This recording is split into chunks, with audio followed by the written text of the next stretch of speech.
अस्सलाम वालेकुम। उम्मीद है आप लोग खैरियत से होंगे। We have already started chapter 3 and chapter 3 is about dummy variables, or already also known as categorical variable or qualitative variable or indicator variable, and we all have gone through the concept.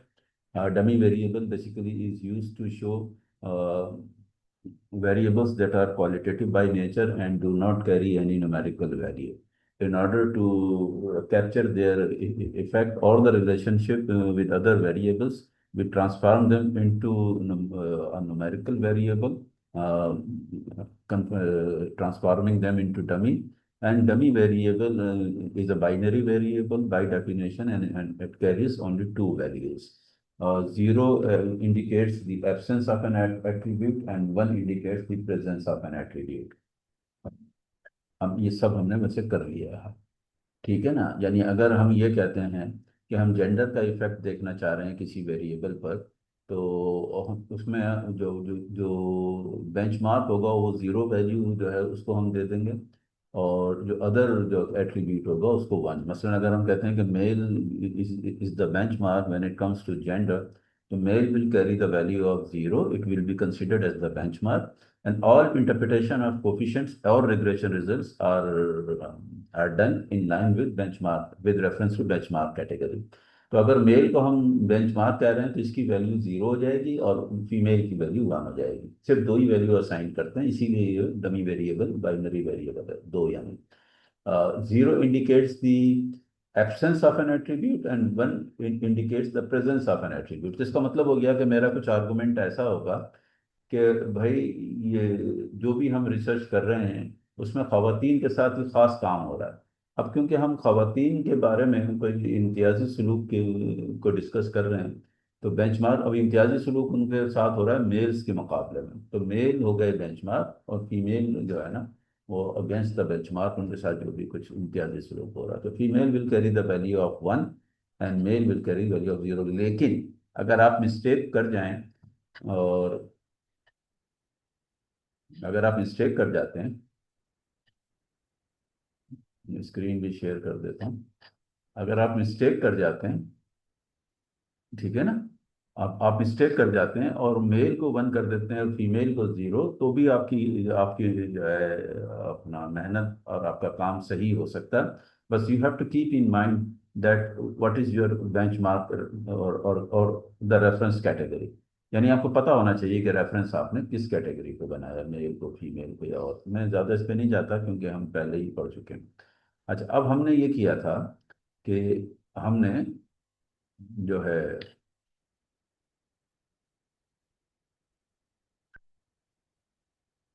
Table one one dash one लिया था। ये table one dash one मौजूद है, ये पड़ा हुआ है उस पर। ये टेबल वन डैश वन है, ये तो मौजूद है अपना एलएमएस पे। ये मैंने दिखा दिया आपको। और इसमें जो हमने फंक्शन लिया था, वो फंक्शन जो था वो भी हमने डिस्कस किया हुआ है, लेकिन अगर आप लोगों को याद नहीं है तो मैं इसको बताऊं, ठीक है ना। थोड़ा सा मुझे टाइम दें।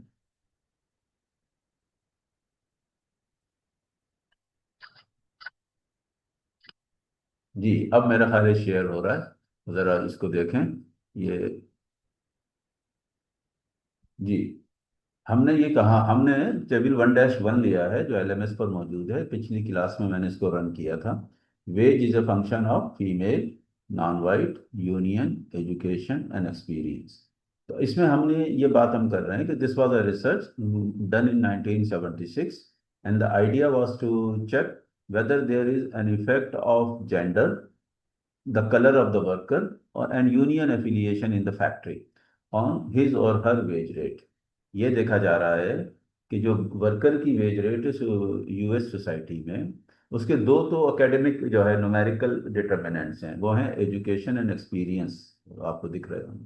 लेकिन इसके अलावा ये एक सोशल जो है एरिया की रिसर्च थी, सोशल साइंसेज की। वो ये भी देख रहे थे कि क्या जेंडर का कोई इफेक्ट है वेज रेट पर, यानी क्या खवातीन का वेज रेट कम है मर्दों से। इसी तरह क्या वाइट को फायदा है और नॉन वाइट के मुकाबले में when it comes to determination of wage rate, और इसी तरह क्या यूनियन एफिलिएशन का फायदा है यानी। अब तीन डमी वेरिएबल इंट्रोड्यूस हो गए। एक एफ ई के नाम से ये डमी वेरिएबल है to capture the effect of gender of a worker on his or her wage rate. अब इसमें बेंचमार्क मेल है, क्योंकि हाइपोथेसिस ये है कि खवातीन को वेज रेट अगर वो इक्वल हों in education and experience to their male counterpart, तो उनको वेज रेट कम ऑफर होता है।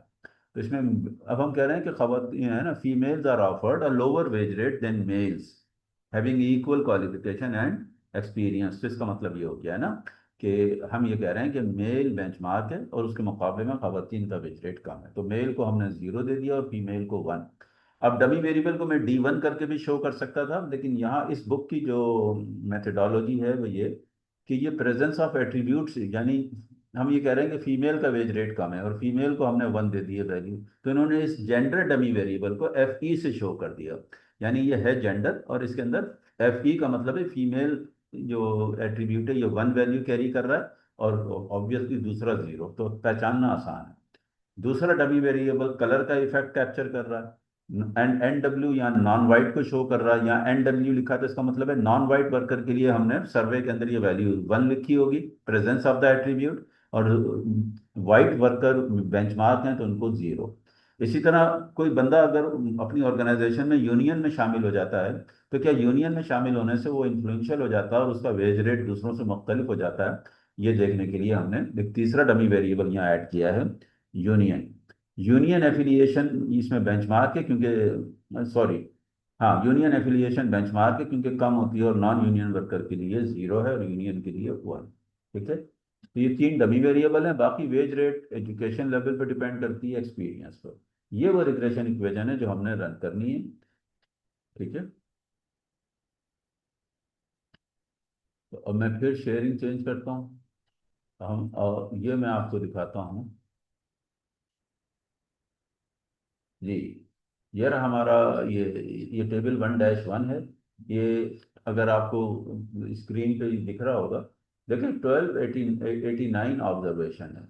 अब बहुत कुछ है इस डेटा में, लेकिन ये वेज रेट इसने लिया है, hourly wage rate in US society, male female दोनों का। फीमेल के लिए इसने 1 जो है लिखा है, मेल के लिए 0, नॉन वाइट है तो 0 और वाइट है तो 1, यूनियन मेंबर है तो 0, नॉन यूनियन मेंबर है तो 1।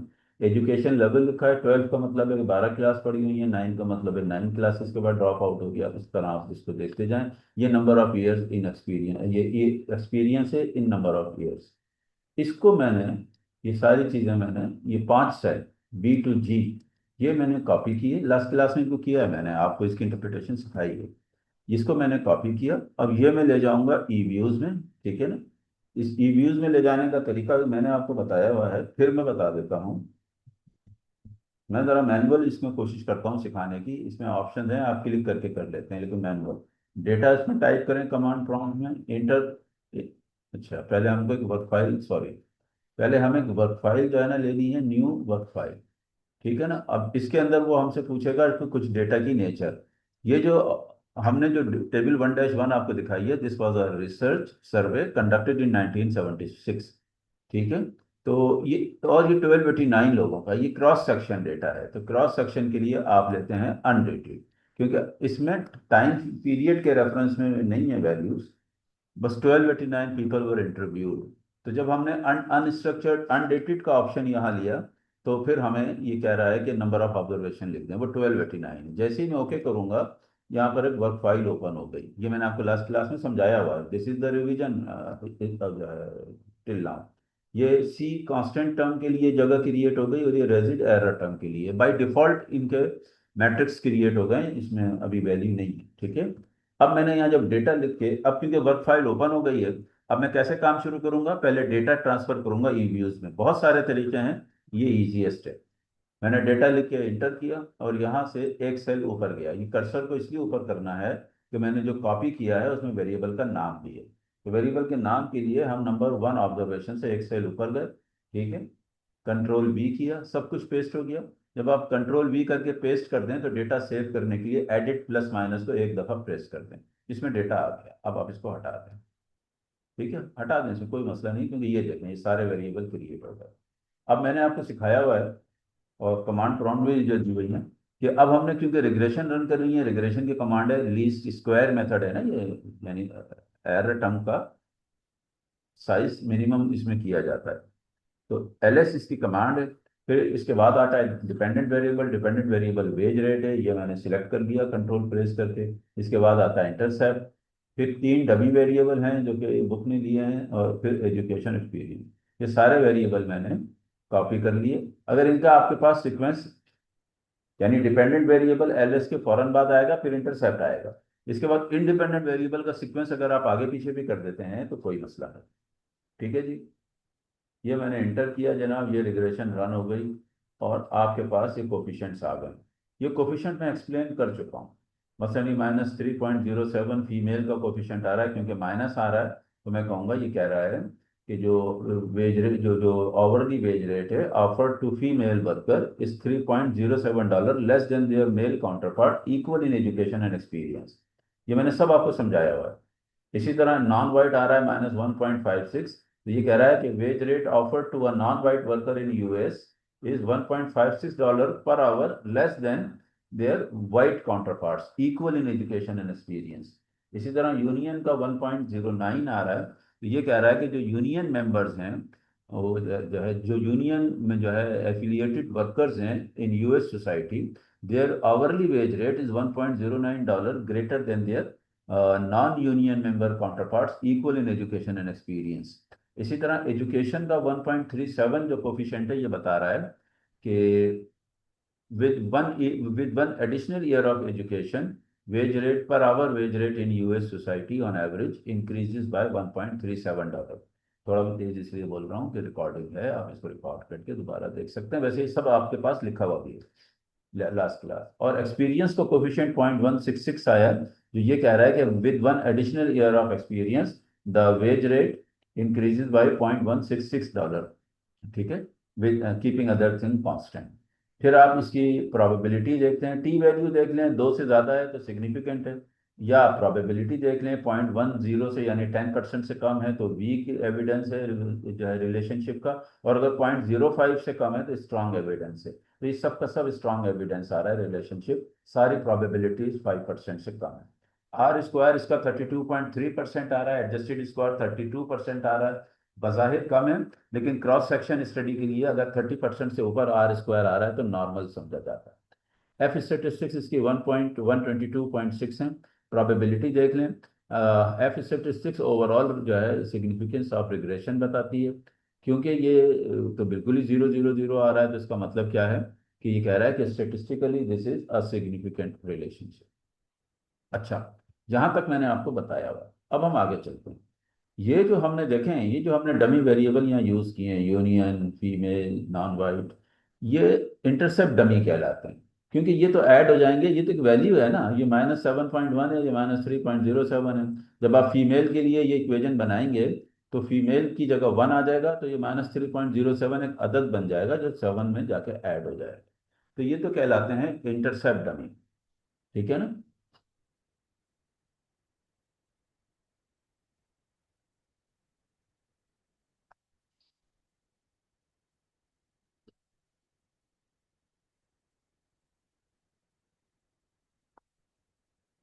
अब हम बुक पे जाते हैं, आपको ये जो है, ये जो है ना, ये शो करने के लिए कि देखें, ये तो इंटरसेप्ट डमी है। ये इंटरसेप्ट डमी इसलिए हैं कि अगर आप फीमेल के लिए ये इक्वेशन बनाएंगे, मैं कहूँगा कि भाई ये इक्वेशन जो हमने ले ली है, ये एस्टिमेशन सारी, ये है ना, पिछली क्लास में जो सीखी थी, इसको अब आप इस इक्वेशन को फीमेल के लिए बनाते हैं। तो जब आप इसको फीमेल के लिए बनाएंगे तो आपने फीमेल की वैल्यू 0 पुट करनी है, सॉरी 1। जब आप फीमेल की वैल्यू 0 पुट करेंगे तो 3.07, जो -3.07 इसका कोफिशिएंट है, 1 से मल्टीप्लाई होकर ये एक अदद बन जाएगा और ये इंटरसेप्ट में प्लस या माइनस हो जाएगा। तो असल में जो डमी वेरिएबल जो है ना, अगर हम सिर्फ डमी वेरिएबल को अकेला लिखें तो ये इंटरसेप्ट डमी कहलाते हैं। तो ये तो हमने सीख लिया, लेकिन बात यह है कि ये तो हमें ये बता रहा है कि अभी जो हमने ये लिया है ना कि साहब, जो फीमेल वर्कर होती हैं their hourly wage rate is $3.07 less than their male counterpart, ये तो अर्ली वेज रेट है। अब अगर मैं ये देखना चाहूँ कि साहब, अगर ये कोई बंदा, कोई खातून जॉब पर है, उसका मेल फ्रेंड भी जॉब पर है, अगर दोनों पढ़ते हैं और एक साल मजीद तालीम हासिल कर लेते हैं, अब इनके वेज रेट में जो तब्दीली आएगी उस पर भी कोई बायसनेस है या नहीं, यानी जेंडर का इफेक्ट है या नहीं। तो देखें, अब मैं ये कह रहा हूं कि with one additional year of education the growth of wage rate is bias against female, यानी उसमें भी मर्दों को ज्यादा फायदा होता है, औरतों को कम। तो अब मुझे ये करना पड़ेगा कि फीमेल के जो डमी वेरिएबल है इसको एजुकेशन से मल्टीप्लाई करके देखना पड़ेगा, क्योंकि अब बात आ गई ग्रोथ की। आपको पता है ना कि रिग्रेशन इक्वेशन में दो किस्म के इंटरसेप्ट होते हैं, दो किस्म के कोफिशिएंट होते हैं। एक इंटरसेप्ट, जब आप डमी वेरिएबल को अकेला लिखेंगे, जैसे यहाँ फीमेल नॉन वाइट यूनियन लिखें, तो ये इंटरसेप्ट डमी कहलाएंगे, क्योंकि इनकी वैल्यू इंटरसेप्ट में चली जाती है या जीरो हो जाती है। लेकिन अगर मैं ये कहूं कि एक साल मजीद, एक साल के एक्सपीरियंस के इजाफे के बाद अब जो वेज वेज रेट बढ़ेगा, तो ये स्लोप हो गया, क्योंकि ये रेट ऑफ चेंज की बात कर रहा है। Rate of change of wage rate with respect to one additional year of education या with respect to one additional year of experience, इससे कितना फर्क पड़ेगा वेज रेट पे, और क्या उसमें भी बायसनेस होगी या नहीं। इसके लिए हम फिर इंटरैक्टिव डमी यूज करते हैं, ठीक है ना। ये देखें, ये पेज नंबर 48 है, यहाँ हम ये हम कर गए थे। अब इंटरएक्टिव डमी के लिए क्या करेंगे, हर डमी वेरिएबल को मल्टीप्लाई कर देंगे, ठीक है ना। ये तो इंटरप्रिटेशन ऑफ डमी वेरिएबल जो हम कर चुके हैं।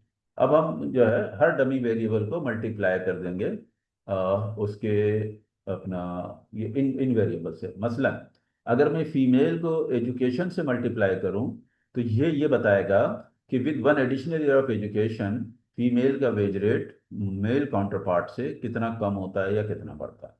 इसी तरह फीमेल को जब एक्सपीरियंस से मल्टीप्लाई कर दूंगा, एक नया ये दो वेरिएबल अपनी जगह रहते हैं, वो एक नया वेरिएबल बनेगा फीमेल इंटू एक्सपीरियंस।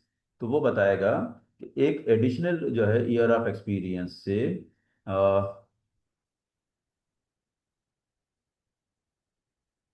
एक एडिशनल ईयर ऑफ एक्सपीरियंस से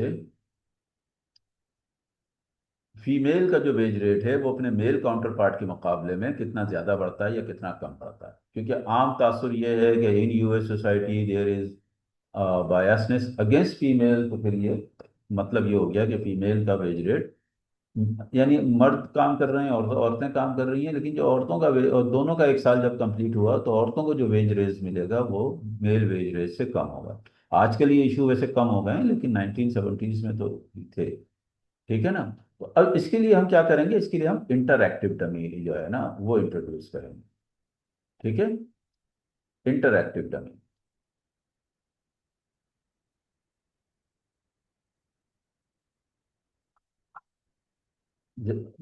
मसलन यानी यहाँ पर सिर्फ इसने एक काम किया, ये D2 × D3 कर रहा है। यानी इसका क्या मकसद है, देखें ये टेबल 3-2 ये कह रहा है कि अभी तो हमने एक रिग्रेशन रन कर दी, वो तो अर्ली फॉर्म है।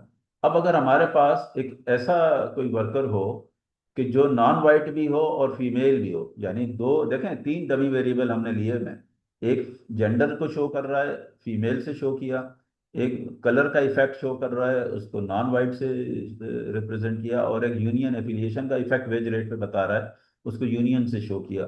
ठीक है, अब हम ये कहते हैं कि हम एक ऐसा वर्कर देख रहे हैं, she is a female and a non white worker, तो उसमें दो डमी कैरेक्टरिस्टिक एक साथ आ गए। तो फिर आपको ये करना पड़ेगा कि ये अपनी रेगुलेशन रन करेंगे, और फीमेल और नॉन वाइट, मैंने इनको, यानी ये तो यहाँ जेंडर रेस कह रहा है, मैंने इसको फीमेल और नॉन वाइट से शो किया, और ये फीमेल और नॉन वाइट को मल्टीप्लाई भी करना पड़ेगा, फिर हम इसको एक्सप्लेन कर पाएंगे। तो चलें इसमें जाते हैं अपना ई व्यूज़ में, और जाके करते हैं, पहले स्क्रीन की शेयरिंग बदल दूं मैं। हाँ, मेरे हिसाब से अब आपको ये दिख रहा है। अच्छा, अब मैंने आपको बताया था कि जब आप रिग्रेशन रन कर लें तो नेम में चले जाएं, इक्वेशन नंबर खुद आ जाता है, आप ओके कर दें तो सेव हो जाता है। ये मेरी रिग्रेशन सेव हो गई। अब मेरा आइडिया क्या है, ठीक है ना, जो मेरी अगली टेबल है, इस अगली टेबल में मैं क्या करना चाह रहा हूँ, इस अगली टेबल में, यानी टेबल नंबर इसका 3.2 है।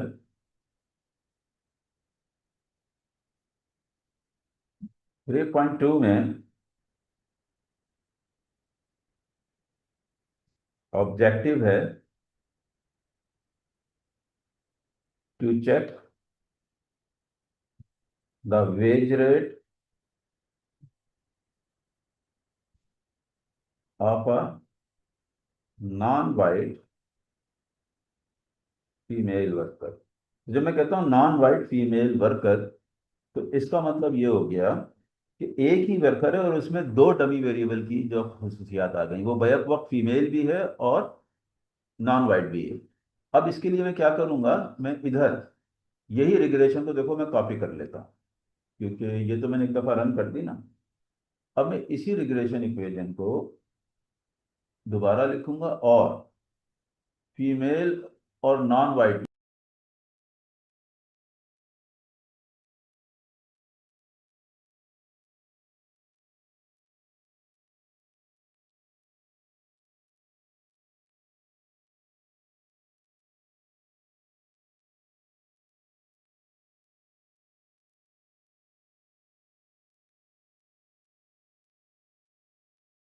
अच्छा, ये मेरा ख्याल है कि वो पुराने वाले में कोई प्रॉब्लम हो गया था, ये खुद ही नया शुरू हो गया है, तो रिकॉर्डिंग इन प्रोग्रेस कह रहा है।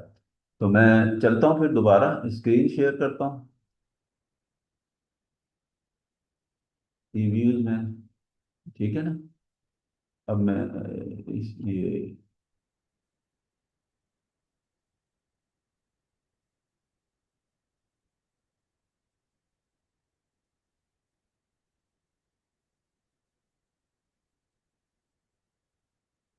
सही है। अब मैंने ये करना है कि मैं ये देखना चाहता हूँ the effect, the wage rate of a female non white worker. अब ये जो वर्कर है इसमें दो मसाइल एक साथ हैं, शी इज यानी दो डमी कैरेक्टरिस्टिक्स एक साथ हैं, और वो ये कि वो फीमेल भी है और नॉन वाइट भी है, तो इसका कुछ कंबाइंड इफेक्ट भी होगा। तो ये तो जो मैंने फीमेल डमी वेरिएबल अलग डाला हुआ है, नॉन वाइट डमी वेरिएबल अलग डाला हुआ है, ये तो सिर्फ और सिर्फ बता रहा है कि इनका आइसोलेटेड क्या इफेक्ट है। लेकिन अगर एक ही वर्कर में ये दोनों एट्रीब्यूट है, तो ये आपको आइसोलेटेड भी लेना होगा, और आप फिर एक इंटरैक्टिव इंटरसेप्ट डमी डालेंगे। ये कहलाती है इंटरैक्टिव इंटरसेप्ट डमी, जब आप इन दोनों को मल्टीप्लाई कर देते हैं।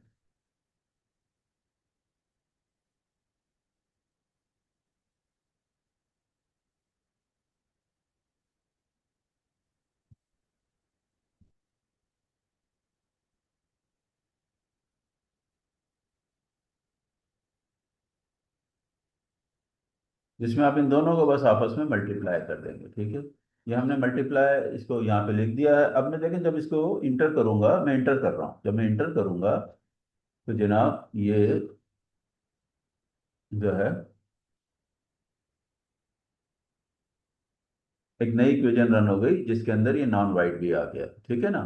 अब ये इनसिग्निफिकेंट आया, इनसिग्निफिकेंट तो आया है, लेकिन अब मैंने ये करना है कि अगर मैं इंटरप्रेट करने जा रहा हूँ इस इक्वेशन को, कि जिसके अंदर हम एक ऐसे वर्कर के लिए इसको इंटरप्रेट करना चाह रहे हैं कि she is a female and a non white, यानी उसके अंदर एक साथ दो कैरेक्टरिस्टिक्स मौजूद हैं। तो आ गए हम इस पर, देखें इसे नीचे कैसे इसको एक्सप्लेन किया है। ये कह रहा है the coefficient of the interactive dummy D2 is about 1.1, but it is not statistically significant ना, ज्यादा आ रही है इसकी टी वैल्यू। आप देख रहे हैं ना, ये 2.27 समथिंग आ रही है। तो मगर इसको आप इंटरप्रेट कैसे करेंगे? आप इंटरप्रेट इसको ऐसे करेंगे, अब यहाँ चेक करें कि ये क्या कर रहा है इसकी इंटरप्रिटेशन के लिए। इंटरप्रिटेशन किसकी कर रहे हैं? Veg rate of a female non white worker. तो इसने इसमें से पहले लिया -3.2, यानी फीमेल, ये जेंडर वेरिएबल का कोफिशिएंट, फिर लिया नॉन वाइट यानी रेस का जो है कोफिशिएंट, फिर ये इंटरैक्टिव, ये तीन वैल्यू ली। कौन कौन सी? ये जो तीन वैल्यू हैं, ये अगर मेरा कर्सर आपको दिख रहा है, ठीक है ना, ये -3.24 जो है ये फीमेल वेरिएबल का कोफिशिएंट है, या 2.16 नॉन वाइट का, और ये 1.1 इंटरैक्टिव डमी का। सब प्लस माइनस किया तो 4.3 आ गया। अब मैं ये कहूंगा कि compare to the reference category, reference category क्या है? White male, a non white female worker earns a lower average wage rate, और वो एवरेज लोअर वेज रेट कितना? $4.3। a non-white female worker's wage rate is $4.3 less than their male white counterpart। अच्छा, अब ये तो हमने एक इंटरैक्टिव डमी शो की ना। तरीका ये है कि जैसे मैंने आपको बताया कि अगर कोई एक साल यानी जॉब पर है और एक साल और मजीद डिग्री ले लेता है, और वो मेल और फीमेल दोनों की सारी क्वालिफिकेशन बराबर हैं, सारे एक नई डिग्री ले लेते हैं, तो अगर जेंडर बायसनेस है तो जो अब वेज इंक्रीज जो मिलेगा फीमेल का, वो मुख्तलिफ होगा मर्दों से। और अगर जेंडर बायसनेस अगेंस्ट फीमेल है तो फीमेल को कम वेज रेज मिलेगा, मर्दों को ज़्यादा। और अगर जेंडर बायसनेस अगेंस्ट मेल्स है तो औरतों का फी जो है ना वो ज़्यादा बढ़ जाएगा। तो इसको देखने के लिए क्या करते हैं, डमी वेरिएबल को सारे क्वांटिटेटिव वेरिएबल से मल्टीप्लाई कर देते हैं। ठीक है, यानी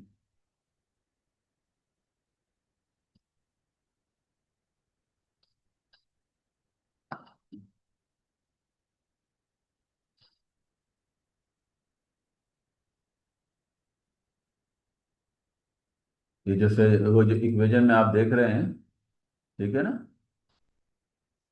ये जैसे आप देख रहे हैं, तो वही इक्वेशन है, D2 ये फीमेल है, D3 नॉन वाइट है, D4 जो है आपका यूनियन मेंबरशिप है, ये बीटा 5 एजुकेशन वेरिएबल है, एक्सपीरियंस। अब देखें इसने क्या किया, एजुकेशन को फीमेल से मल्टीप्लाई किया, एजुकेशन को नॉन वाइट से, एजुकेशन को यूनियन से, फिर एक्सपीरियंस को एजुकेशन से, एक्सपीरियंस को फीमेल से, यानी हर क्वांटिटेटिव वेरिएबल को, जो कि दो हैं, education and experience, her quantitative variable को मल्टीप्लाई कर दिया है अपना हर डमी वेरिएबल से। तो इसको अब जो हमने, क्योंकि अब हम क्या कर रहे हैं, अब हम डमी वेरिएबल को प्रोडक्ट फॉर्म में लेके जा रहे हैं न्यूमेरिकल वेरिएबल के साथ। तो अब ये जो नए वेरिएबल बन रहे हैं ये कहलाते हैं डिफरेंशियल स्लोप डमी। यानी ये जो D3 इंटू एजुकेशन है या D2 इंटू एजुकेशन है, ये सारे जो डमी वेरिएबल और नॉर्मल वेरिएबल जो आपस में मल्टीप्लाई कर रहे हैं, ये कहलाएंगे डिफरेंशियल स्लोप डमीज। तो तरीका यह है कि किसी भी इक्वेशन की कंप्लीट इंटरप्रिटेशन का, कि जितने भी डमी वेरी आपके पास अच्छी ऑब्जर्वेशन होनी चाहिए। अगर कम ऑब्जर्वेशन है, 30 40 100 50, तो ज़रा मसला होगा। इसमें तो हमारे पास 1289 ऑब्जर्वेशन है जो मैं डेटा सेट यूज़ कर रहा हूँ। तो इसमें आपको ये करना है कि आपने जितनी भी डमी है उसको हर वेरिएबल से मल्टीप्लाई कर देना। अब हम चलते हैं वापस अपने जो है ई व्यूज़ वाली स्क्रीन पर, ठीक है ना, वो शेयर करते हैं आपसे, और हम अब उसको मल्टीप्लाई करते हैं। ठीक है ना, टेबल 3.2 तो आ गया। चलें, इसको भी मैंने कहा नेम, ओके किया, ये भी सेव हो गया। अब हमने ये करना है कि मल्टीप्लाई कर देना है डमी वेरिएबल को थ्योरेटिकल वेरिएबल से। तो देखें, पहले तो मैंने वही मॉडल लिखा जो हमारा शुरू में था, फिर मैंने फीमेल इंटू एजुकेशन कर दिया, एक आ गया। अब इसको कॉपी करूंगा और अब कर दूंगा नॉन वाइट इंटू, यानी एक तो मैंने किया फीमेल इंटू एजुकेशन, एक किया नॉन वाइट इंटू एजुकेशन। और इंटरैक्टिव जब आप वेरिएबल बनाते हैं तो उसमें स्पेस नहीं देते। मसलन ये देखें, ये फीमेल से स्टार्ट हुआ, एजुकेशन तक कोई स्पेस नहीं है, तो ये एक वेरिएबल, फिर एक आपने स्पेस दिया, अभी अगला वेरिएबल आ गया नॉन वाइट इंटू एजुकेशन। ठीक है,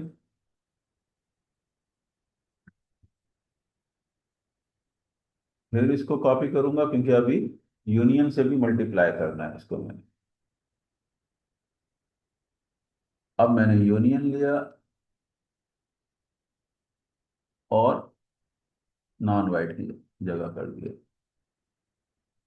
तो देखें जी, हमने किया क्या है यहाँ पर, हमने किया यह है यहाँ कि हमने एजुकेशन जो थ्योरेटिकल वेरिएबल है वेज रेट का, उसको हमने अपनी सोशल रिसर्च के जो हम तीन इश्यूज देख रहे थे कि जेंडर बायसनेस है या नहीं, कलर बायसनेस है या नहीं, यूनियन बायसनेस है या नहीं, तो हमने जो अपने डमी वेरिएबल थे उन सबको एजुकेशन के साथ मल्टीप्लाई कर दिया। क्योंकि ये नॉर्मल वेरिएबल के साथ प्रोडक्ट फॉर्म में आ गए, तो ये कहलाएंगी, जो मैंने हाईलाइट की हैं, डिफरेंशियल स्लोप डमी वेरिएबल। क्योंकि ये स्लोप प्रोवाइड करेंगे, ये इंटरसेप्ट का हिस्सा नहीं बनेंगे। यही काम अब मैंने एक्सपीरियंस के साथ करना है। तो एजुकेशन वाला ही कॉपी कर लिया, सिर्फ इतना करूंगा कि अब जहां जहां एजुकेशन आ रहा है उसको एक्सपीरियंस से बदल दूंगा।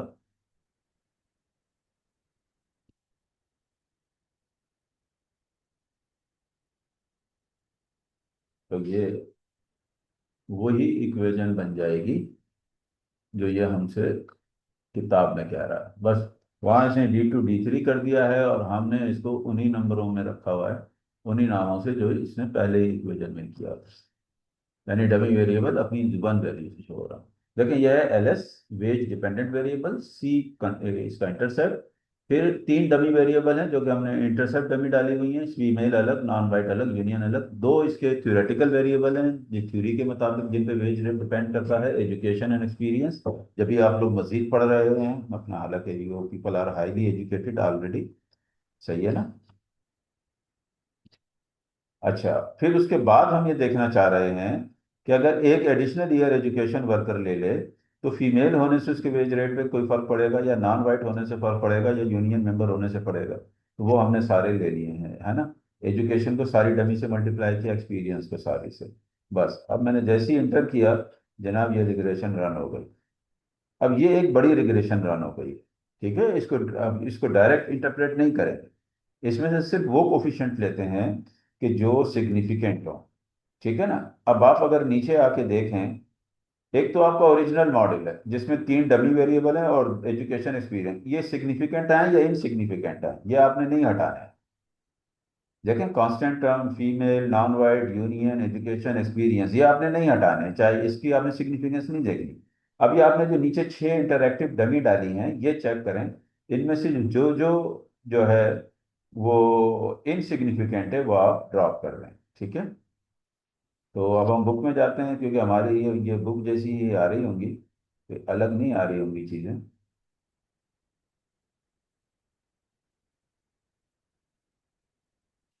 कि हम बुक में आ गए। देखें अब ये हमारे पास जो है ना, ये दिखा रहा है अपना वैल्यूज। तो इसके अंदर अगर आप देखें तो एक्सपीरियंस के तीनों ही जो है ना, सॉरी, D3 इंटू एक्सपीरियंस। अब ये D3 क्या है, ये है नॉन वाइट इंटू एक्सपीरियंस, ठीक है। और ये है D4 इंटू ईडी। तो D4 क्या है जनाब, सॉरी सॉरी सॉरी, D3 है, हाँ, non white into experience. D4 है यूनियन इंटू एजुकेशन। फिर ये यूनियन इंटू एक्सपीरियंस। ये देखें, ये तीन जो है ना, ये 0.1 से ऊपर आ गई हैं, ये इनसिग्निफिकेंट हैं। तो इसका मतलब है कि आप इसको ड्रॉप कर देंगे, और ड्रॉप करके फिर रिग्रेशन रन करेंगे। देखें क्या करते हैं। आपके पास जितने भी डमी वेरिएबल हैं, आप उनको, जितने भी आपके थ्योरेटिकल वेरिएबल हैं, उनसे प्रोडक्ट फॉर्म बनाते हैं, ये स्लोप इंटरएक्टिव डमी कहलाते हैं। फिर इनमें से वो ड्रॉप कर देते हैं कि जो इनसिग्निफिकेंट हो। इनसिग्निफिकेंट ये हाईलाइटेड है क्योंकि इनकी प्रोबेबिलिटी 10% से ज़्यादा है, या यहाँ से देख लें, इनकी टी वैल्यू 2 से कम है, तो इनकी टी वैल्यू 2 से कम और इनसिग्निफिकेंट होगा। इसको अब मैंने ये तीन को ड्रॉप करके दोबारा करना है। ये देख लें कौन कौन से। ई एक्स एक्सपीरियंस है, D3 नॉन वाइट है, D4 यूनियन है। एक्सपीरियंस का दो गए, कौन कौन से गए। एक्सपीरियंस का नॉन वाइट के साथ इंटरैक्टिव डमी, और यूनियन के साथ इंटरैक्टिव डमी, और यूनियन की एजुकेशन के साथ इंटरैक्टिव डमी।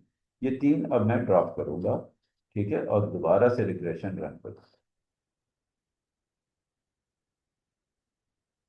ठीक है। चलें, इसको फिर जाते हैं नेम में, टेबल 3 वो आ गए। अब देखें, इसी को देखें आप, मैं इसको कॉपी कर रहा हूँ, नीचे पेस्ट कर रहा हूँ, सही है। अब जब मैंने इसको नीचे पेस्ट, अच्छा, इसका,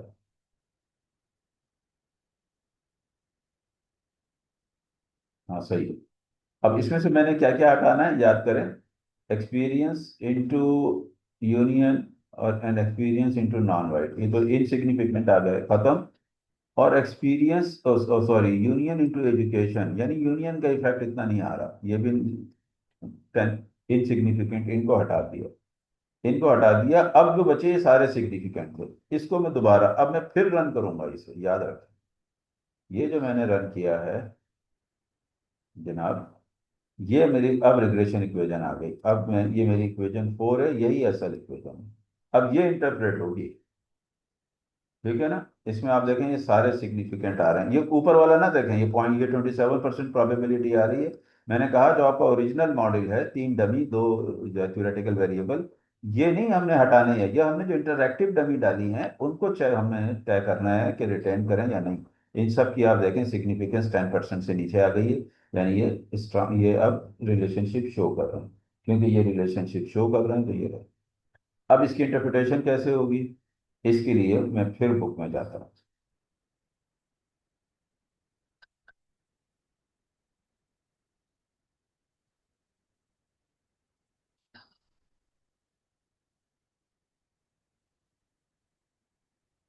नीचे आ जाए, देखें ये अब सारा आ गया, ठीक है ना। अब इसको इसने, अब इसमें से आपने इसको लिख लेना है, इस इक्वेशन, इस पूरी इक्वेशन को आपने रीराइट कर देना है अपना, ये है, उस पर लिख देना है।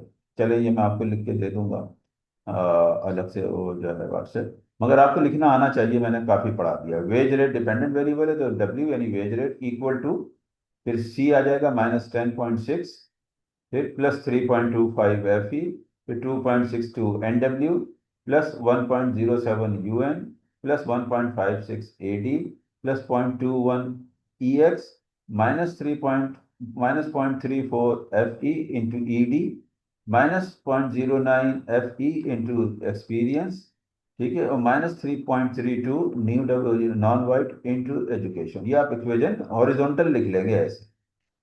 अब देखें ये क्या करना है, ये जरा समझें। अब कहता है कि ये आप, जब आपने ये काम कर लिया, अब आप किसी भी किस्म की इंटरप्रिटेशन कर सकते हैं इस इक्वेशन से, टेबल 3-4 से, ठीक है ना, इक्वेशन 4 के नाम से ये है, ठीक है। ये कह रहा है अब आप किसी भी किस्म की जो है ना अपना इंटरप्रिटेशन कर सकते हैं। मसलन मैं आपसे कहता हूँ define, determine the wage rate of a white male non union wage earner. तो देखें अब इसने क्या किया, मैंने क्या कहा, वाइट मेल नॉन यूनियन। अब तीन हमारे पास डमी वेरिएबल हैं, एक जेंडर, उसमें ये कह रहा है मेल। अब आप याद करें, हमने मेल के को 0 रखा है, फीमेल को 1। तो अब ये जहां जहां फीमेल आ रहा है ना, आप इसको 0 रखेंगे। अब जब ये फीमेल को 0 रखेंगे तो 0.325 से ही मल्टीप्लाई करके ये भी 0 हो जाएगा, ठीक है ना। इसी तरह जब आप जो है, ये वाइट है, वाइट भी मेरा बेंचमार्क 0 है, तो अब नॉन वाइट भी 0 आएगा। जब नॉन वाइट 0 आएगा तो ये भी खत्म हो गया, ये भी 0 से मल्टीप्लाई करके खत्म हो गया। और ये यूनियन मेंबर कह रहा है, तो यूनियन तो 1, यूनियन को आप, यूनियन के लिए वैल्यू 1 है, नॉन यूनियन के लिए 0 है। क्योंकि ये नॉन यूनियन कह रहा है, ओहो, तो ये भी 0 हो गया यूनियन। तो अब ने जब आपने इनकी वैल्यू 0 पुट की, तो ये कोफिशिएंट है, ये वेरिएबल है, आप तो ऐसे लिखेंगे ना 3.25 इंटू फीमेल। अब फीमेल की जगह मेल है, मेल की वैल्यू 0 है, 0 पुट की तो ये तीनों 0 हो गए, गायब। फिर ये ईडी और ईएक्स अपनी जगह पर हैं, ठीक है। फिर आपने अब देखें यहाँ पर, ये फीमेल आ गया तो ये 0 की वजह से खत्म, ये भी फीमेल आ गया, तो 0, यानी ये तो फीमेल, फीमेल जेंडर वेरिएबल है ना। अब ये तो कह रहा है कि मेल, तो मेल के लिए वैल्यू 0 होगी, तो ये सब खत्म। क्या बचा आपके पास, देखें, -10.64 कांस्टेंट टर्म, -1.5658 एजुकेशन, यानी माइनस ये +1.56 एजुकेशन, और +0.216 एक्सपीरियंस, ये।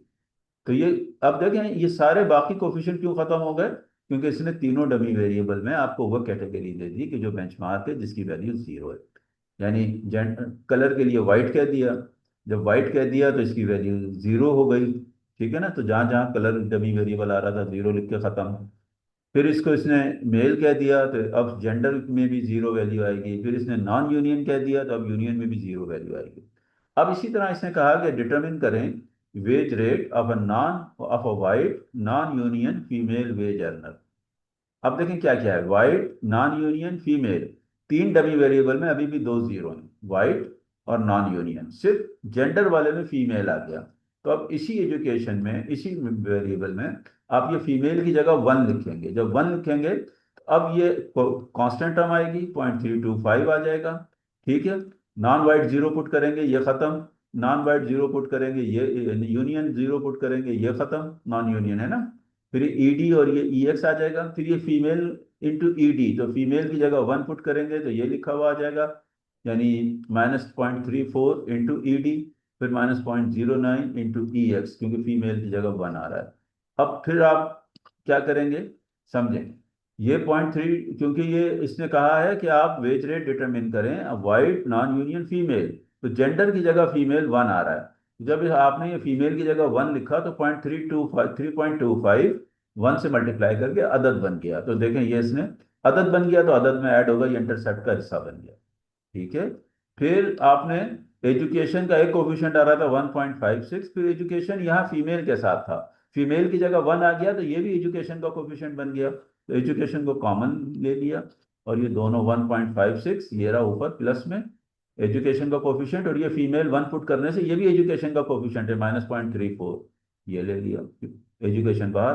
ये बस इसमें से ये माइनस होगा तो एजुकेशन का कोफिशिएंट आ जाएगा। इसी तरह एक्सपीरियंस को किया है कि एक्सपीरियंस का एक कोफिशिएंट तो आ रहा है 0.212, फिर ये एफ ई की जगह 1 पुट किया तो ये भी एक्सपीरियंस का कोफिशिएंट हो गया। अब इनको साथ लिख के प्लस माइनस किया तो जनाब ये मेरी इक्वेशन बन गई, जो कि कह रही है कि जो non white non union female worker है with one additional year of education, its wage rate increases by $1.21 as compared to her non-white union male counterparts।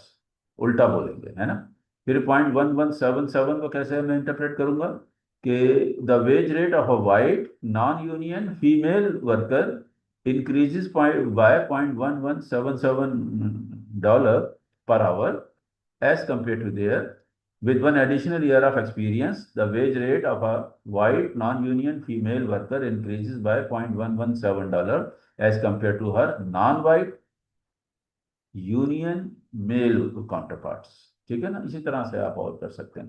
तो असल में हम आपको यानी आपको अब इंटरप्रिटेशन ऑफ द इक्वेशन समझ में आ जानी चाहिए इसके जरिए से। ठीक है भाई। तो मुझे ये एक काम तो हो गया। अच्छा अब आगे चलते हैं।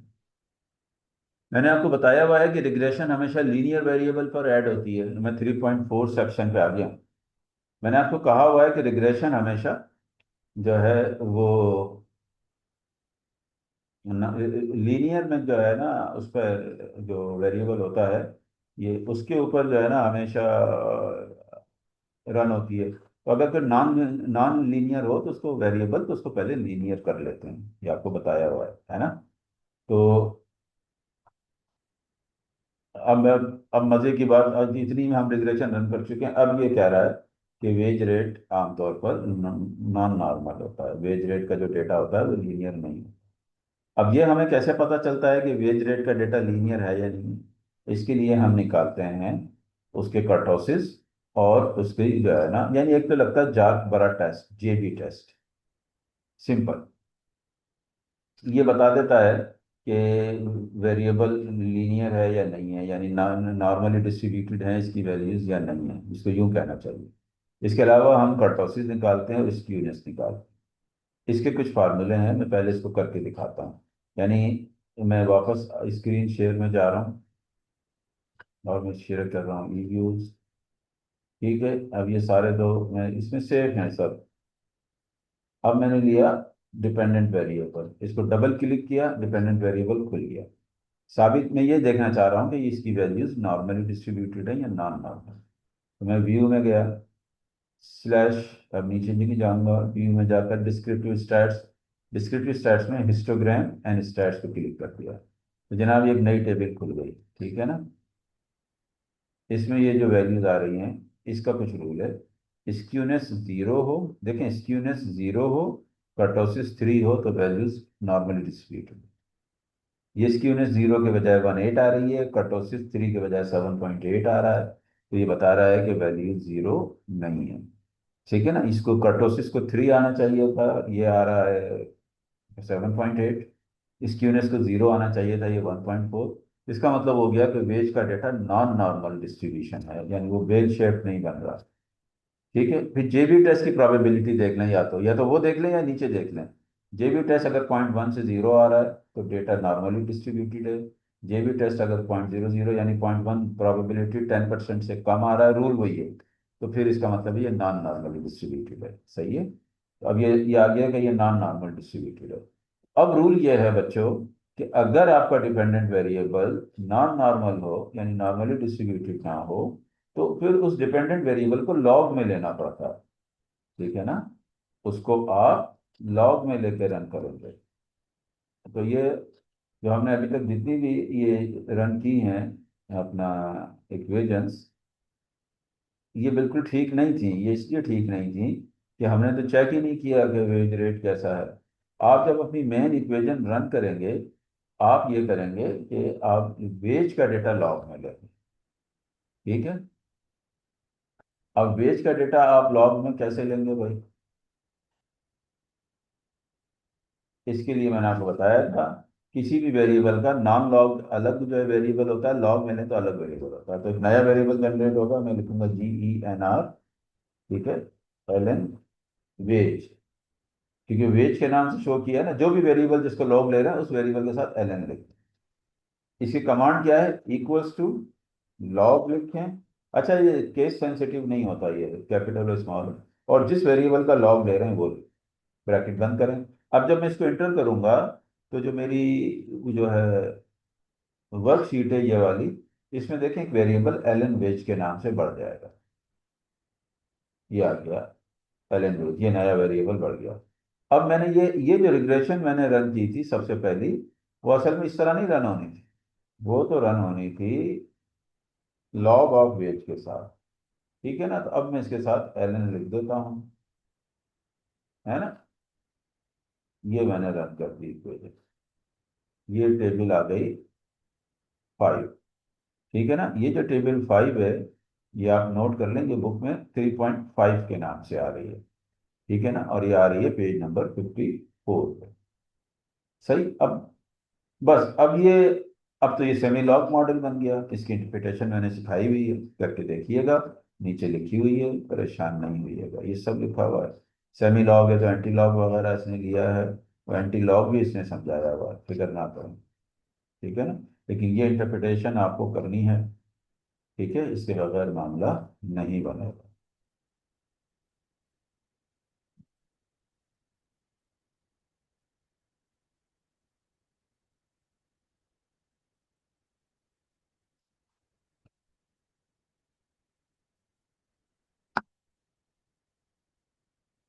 यही रोकते हैं मेरा ख्याल है इस अपना रिकॉर्डिंग को।